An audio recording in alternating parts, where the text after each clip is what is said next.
এই বাইচে আছি আমি তো একটা জিন্দা লাশ, আর তুই আমারে লাশ বানাইছস। আমারে জিন্দা লাশ তুই বানাইছস, তোর কারণে আমি মরে গেছি। তোর স্বপ্ন, বিশাল বিশাল স্বপ্ন, তুই তো একটা রাগ করছে। হ্যাঁ, তুই ইউরোপ, আমেরিকা, অস্ট্রেলিয়া ছাড়া তুই বুঝোস না। তুই ইউটিউব দেখোস, ব্লগ দেখোস, হ্যাঁ, এগুলো দেখা তোর ভিতর স্বপ্ন দেখছে তুই মহিলাকে মতন ব্লগ করবি।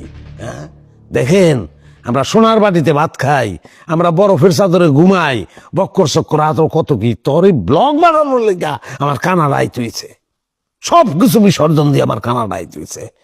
কি সমস্যা কি হচ্ছে? হ্যাঁ, মানে স্ক্রু কি ঢিলা হয়ে গেছে মাথার সবগুলা? আমার স্ক্রু ঢিলা হইলে তোর কারণ হয়েছে, আমার স্ক্রু যদি প্যাঁচ কেটে যায় তোর কারণ হয়েছে, টাইট হইলে তোর কারণ হয়েছে। স্ক্রু ফেরত দে তুই।